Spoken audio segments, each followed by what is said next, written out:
Welcome to my channel. আজকের ভিডিওতে রায়মার্টিন প্রশ্নবিচিত্রা 2024 সালের ক্লাস 4-এর সেকেন্ড ইউনিট টেস্টের মানে দ্বিতীয় পর্যায়ক্রমিক মূল্যায়নের অঙ্কের সমাধান করব। তো আগে দেখবে অনেকগুলো সমাধান করে দেওয়া হয়েছে, তো যদি না দেখে থাকো আমি ডেসক্রিপশন বক্সের লিঙ্ক দিয়ে দেবো, প্লে লিস্টে থেকে দেখে নেবে। তো আজকে সেকেন্ড ইউনিট টেস্টের আর একটা মডেল পেপার সমাধান করব। তো আজকে এই 4 নম্বর মডেল পেপারটার সমাধান করব। তো এখানে দেখো বলেছে শূন্যস্থান পূরণ করো। 4 ও 5-এর সাধারণ গুণিতকের সংখ্যা। সাধারণ গুণিতক 4 আর 5-এর কী হবে? 20। এরপরে আরও অনেক হবে, 20 দুগুণে 40, পরপর গুণ করে গেলেই অনেক গুণিতক বেরবে। 20, 20 দুগুণে 40, 20 3 60, তাহলে গুণিতকের সংখ্যা অসংখ্য। তাহলে সাধারণ গুণিতকের সংখ্যা হবে অসংখ্য। এবার বলেছে 3/5 কিগ্রা সমান ড্যাশ গ্রাম। 1 কিগ্রা মানে কত? 1000 গ্রাম। এবার বলেছে 3/5, তাহলে 1000 এর মানে গুণ 3/5। দেখা যাচ্ছে 5 দিয়ে যদি কাটাকাটি করি, 5 2 10, দুটো শূন্য, তাহলে 3কে এটা দিয়ে গুণ মানে 600, তাহলে 3/5 কিগ্রা সমান 600 গ্রাম। এবার বলেছে 12 ও 16 এর দুটি সাধারণ উৎপাদক। সাধারণ উৎপাদক মানে হচ্ছে এমন সংখ্যা লিখতে হবে যেটা দিয়ে 12কেও ভাগ করা যাবে, সম্পূর্ণরূপে বিভাজ্য হবে, এবং 16ও সম্পূর্ণরূপে বিভাজ্য হবে। তাহলে দেখো আমি যদি 2 লিখি, 2 দিয়ে 12টাকেও ভাগ করে মিলে যাবে সম্পূর্ণরূপে, 16টাও ভাগ করে মিলে যাবে, 2 8 16, 2 6 12। আর যদি 4 লিখি, দেখো 4 3 12 আর 4 4 16, তাহলে দুটি সাধারণ উৎপাদক হলো 2 আর 4। এবার তোমরা 1ও লিখতে পারো, তো দুটো লিখতে বলেছে বলে দুটো লিখলাম। এবার বলেছে দেখো লেস দেন মানে অপেক্ষাকৃত ছোট, অথবা গ্রেটার দেন মানে অপেক্ষাকৃত বড়, এই চিহ্নটা বসাও। এখানে আছে 6/13 আর এখানে 6/5। এবার দেখো এখানে খেয়াল করে যে এখানে লব দুটো দেখো একই আছে।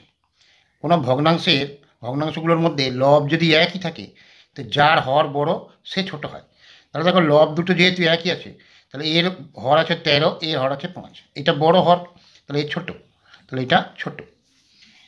এরপর বলেছে 25টি আমের 3/5 অংশ। 25টি আম, এর মানে গুণ 3/5, তাহলে দেখো 5 5 25, তাহলে 5 3 15টি, তাহলে 25টি আমের 3/5 অংশ, তাহলে 25 আমের মানে এর মানে গুণ 3/5, 5 5 25, 5 3 15টি আম। এরপরে দেখো বলেছে সঠিক উত্তরটি নির্বাচন করো। এখানে ছবি দেওয়া আছে, ছবিটাতে ঘর কটা আছে দেখো, 1টা 2টো 3টে 4টে 5টা, তার মধ্যে রং করা আছে কটা? 2টো, 5টার মধ্যে 2টো, তাহলে কী হয়, কি গাণিতিক ভাষায় কী লেখা হয়? 5-এর মধ্যে 2 মানে 2/5, তাহলে কোনটা উত্তর হবে? 2/5 অংশ। 5টা ঘরের মধ্যে 2টো ঘর রং করা আছে। এবার বলছে 3 ও 4-এর সাধারণ গুণিতক। তার মানে এখানে যে সংখ্যাগুলো আছে তার মধ্যে যে সংখ্যাটা 3 ও 4 প্রত্যেকটা দিয়েই ভাগ করে সম্পূর্ণরূপে মিলে যাবে, তাহলে কত হবে? 12। 3 ও 4-এর সাধারণ গুণিতক 12। 12কে 3 দিয়ে ভাগ করলেও মিলে যাবে, 3 4 12। আবার 12কে 4 দিয়ে ভাগ করলেও 4 3 12। এবার বলেছে দেখো 1 মিটার, 1 মিটার মানে আমরা কি জানি? 100 সেন্টিমিটার, তাহলে 1 মিটার মানে 100 সেন্টিমিটার। এর পরের প্রশ্নটা বলেছে 0.43 ভগ্নাংশটির হর। দেখো এটা সামান্য ভগ্নাংশে, এটা দশমিক ভগ্নাংশ আছে, এটাকে যদি সামান্য ভগ্নাংশে পরিণত করতে হয় তাহলে কি নিয়ম? ওপরে দশমিক বাদ দিয়ে সংখ্যাটা লিখব 43, 43, আর নিচে হরেতে দশমিকের পর যটা অঙ্ক আছে ডান দিকে, একের পাশে তটা শূন্য বসবে, দুটো অঙ্ক আছে দুটো শূন্য, তাহলে লব কত হলো 43, হর কত হলো 100। আমাকে বলেছে হরটা লিখতে, কত? 100। এবার থেকে বলেছে দৈর্ঘ্য পরিমাপের মূল একক। দৈর্ঘ্য পরিমাপের মূল একক হচ্ছে মিটার। এবার মিলিমিটারটাও দৈর্ঘ্য পরিমাপের একক বটে, কিন্তু এটা ছোট একক। সেন্টিমিটারটাও দৈর্ঘ্য পরিমাপেরই একক, কিন্তু এটা ছোট একক। মূল একক কোনটা? মিটার। এর পরেরটা বলেছে দেখো যোগফল নির্ণয় করো। তাহলে এটা মিটার আছে, এটা কিলোমিটার আছে, তাহলে মিটারগুলো যোগ করবো আর দিকে কিলোমিটারগুলো যোগ করবো। তাহলে এখানে দেখো 5, এখানে 5-এ 10-এর 0, হাতে আছে 1, 1 আর 2 3, 3 আর 4 7, আর এখানে 2 আর 2 4, তাহলে 470 মিটার। আর এই কিলোমিটারটা যোগ করবো, 2 আর 10, 10 আর 2 12, 2 হাতে আছে 1, 1 আর 1 2, এর 3, 3 6, তাহলে 62 কিলোমিটার 470 মিটার। 5 আর 5-এ 10-এর 0, হাতে আছে 1, 1 আর 2 3 আর 4 7, 2 আর 2 4, 470 মিটার। আর এখানে কিলোমিটারটা 2 আর 10 আর 2 12, 2 হাতে আছে 1, 1 আর 3 4, 5 আর 6, তাহলে 62 কিলোমিটার 470 মিটার। এর পরেরটা বলতে থাকে এই ভগ্নাংশের যোগ। দেখো প্রত্যেকেরই হরে কত আছে? 9, তাহলে লসাগু 9ই হবে। যেহেতু হরগুলো সব সমান, তাহলে লবগুলো পরপর যোগ হয়ে যাবে। তাহলে এটা 2, 5 আর 1, তাহলে 2 আর 5 7 আর 1 8, তাহলে 8/9। তাহলে 2 আর 5 7 আর 1 8/9।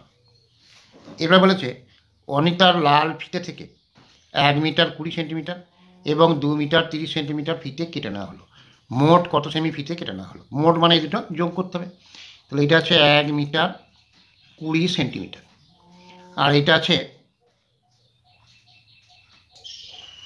আছে 2 মিটার 30 সেন্টিমিটার। তাহলে এই দুটো যোগ করতে হবে, মোট বার করতে বলেছে। তাহলে এখানে 20 আর 30 যোগ 50 সেন্টিমিটার, আর এখানে 2 আর 1 3 মিটার। তাহলে মোট কত মিটার কত সেন্টিমিটার ফিতে কেটে নেওয়া হলো? 3 মিটার 50 সেন্টিমিটার। 1 মিটার 20 সেন্টিমিটার আর একবার 2 মিটার 30 সেন্টিমিটার, তাহলে 3 মিটার 50 সেন্টিমিটার। এবার বলেছে তুমি একটি গল্পের বইয়ের প্রথম দিন 1/5 অংশ, দ্বিতীয় দিন 2/5 অংশ পড়েছ। বইটির কত অংশ পড়া বাকি আছে? অংশ দিয়ে যখন অঙ্ক থাকে তখন মোটটা 1 অংশ ধরে নিতে হবে। তাহলে মোট বই সমান 1 অংশ।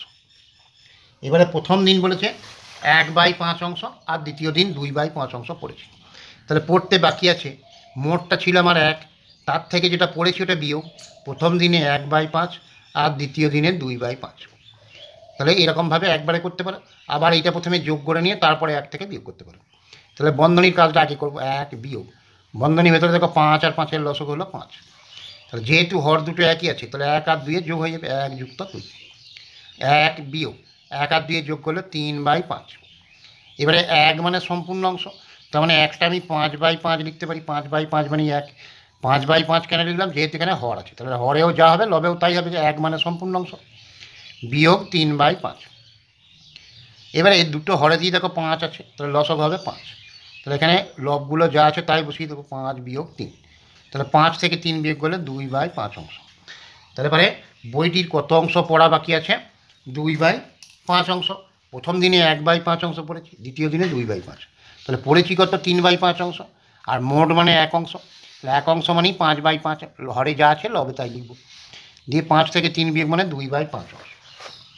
তো এই ভিডিওতে এই চ্যাপ্টারের এতটা পর্যন্ত সমস্ত অঙ্কই হয়ে গেল। তো যদি ভিডিও ভালো লেগে থাকে লাইক করো, শেয়ার করো, সাবস্ক্রাইব করো।